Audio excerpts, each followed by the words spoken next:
From this tutorial onwards, we'll be talking about how to access the Darwin Data Analytics repository via FTP in Python and access each of the categories of data available to you as we discussed in the first Getting Started video. Before we continue on to the categories of data and accessing those algorithmically, we'll describe how to connect to the FTP server via Python. So for that, let's go over to our development environment and describe the class that we've put together for you. We've created a Python class called DWX Data Analytics, and this encapsulates the functionality as regards connecting via FTP and also implements methods for accessing each of the data files available to you in the repository per Darwin. If we go back to the repository for a moment, for example, any Darwin has a root directory inside the main root directory of the FTP server. Once you find the Darwin that you're interested in, inside that folder, you have quotes as a dedicated repository that contains historical data in second resolution since inception, and the remainder of that root directory contains all of the individual categorical files and their respective analytics, as we discussed in the first video. To access each of these, we first need to connect to this FTP server via our Python environment and then access each of these files. Each of these files have a structure that is comma separated, so they're essentially CSV files without CSV extensions. And each file has a specific data structure that will implement in each of these methods. Going back to the Python environment, we've added this class to the existing Darwin API project that has been in development alongside all the Darwin API tutorial videos. For this, we've created a new root folder inside the main Python directory called Analytics, and inside Analytics there are two additional folders at the present time called API and Helpers. Inside API you will find the class DWX Analytics, and it is this class that contains all the implementation as regards accessing the Darwin FTP data repository via Python, and also implementing all of the methods to access the data in those respective categorical files that we just talked about. Starting off with the actual FTP connection, we need to do the following. Firstly, we need to have our FTP credentials to hand, and these are accessible through the Darwin data page. If you go back to raw Darwin data, click request FTP access, your credentials will be displayed as well as emailed to you.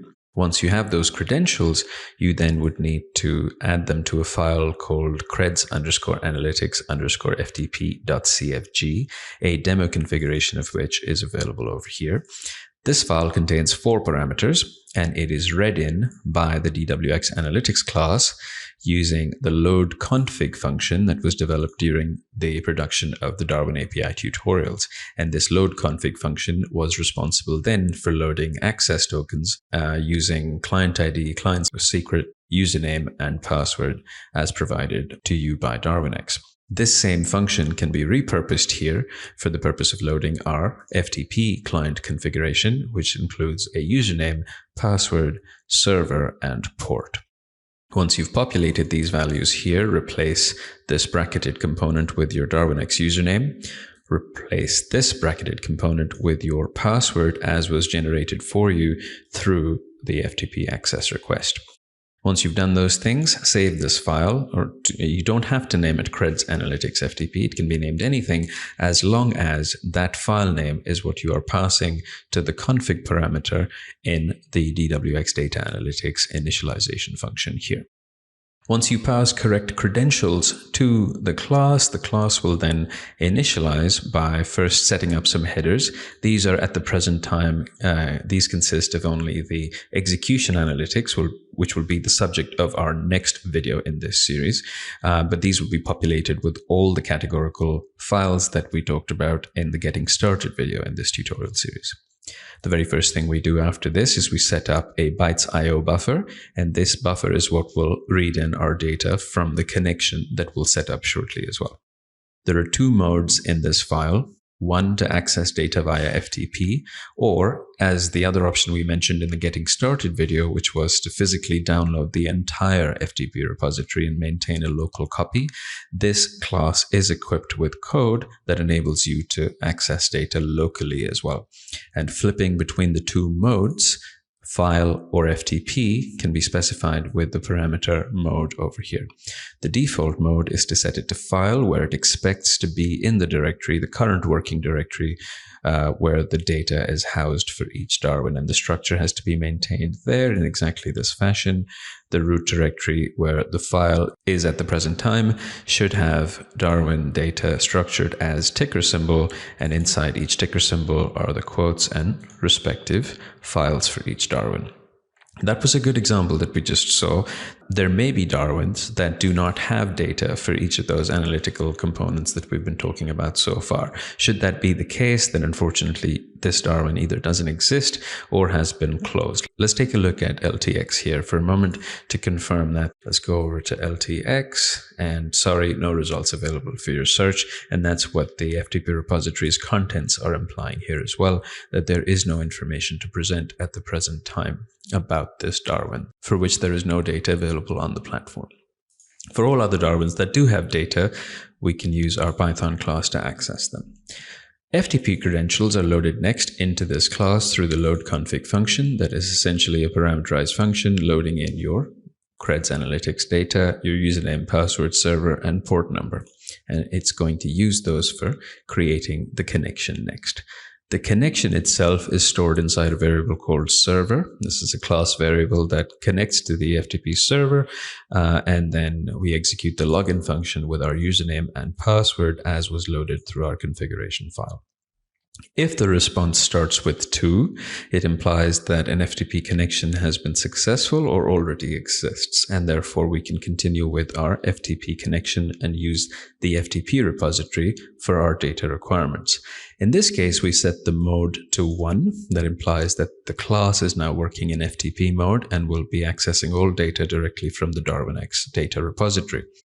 The next function we implement is called getDataFromFTP, and this is going to work with a few things. The first thing it's going to do is flush the bytes.io buffer by reinstantiating it. It will then send a command through to the FTP server, the standard retr command, with the structure specified as we've talked about earlier in the Getting Started video. The structure is Darwin followed by the data type, and the data type in this case represents the file names that we've been going through in earlier tutorials. So let's have a look at the LVS directory again, where we have average leverage, badges, behavior, etc., etc., etc. All of these file names constitute data types. So when you're specifying a Darwin and a data type, it will access that Darwin's root folder and then the corresponding file as specified in the data type variable. To give this a go, let's have an example of how this works. We're going to initialize a variable called DA with the DWX Analytics class. It will then attempt to access FTP via the credentials that are in this environment, and if the FTP connection is successful, it will tell us so. Code 230 implies that the connection already exists because there has been some activity going on in this terminal prior to producing this video. Now we're going to access the getDataFromFTP function, and inside this getDataFromFTP function, we're going to specify a Darwin. Again, for consistency, let's continue with LVS, followed by a particular data type category of information that we'd like. So in this case, let's say we would like the investors chart for LVS downloaded into our environment. So we'll type investors_chart, and this will result in the function sending an retr command to the FTP server to download binary data into our redbuff bytes.io object. And with this object, we can then read this data into our environment and construct pandas data frames out of it. So let's go and enter that command to see what it returns. And it has returned all data that is present inside the investors chart from inception. And this essentially shows the evolution of the number of investors with time in Darwin LVS. So that was to give you an example of how the class is structured to work in two modes, in file or FTP mode, and how the function has been written in order to connect to the server, download the raw binary data, compose it into string data, and construct a data frame out of it. If, however, you don't have access to FTP or you have a local repository that you are maintaining on your system, then the getDataFromFile function follows the same argument syntax as did the getDataFromFTP function.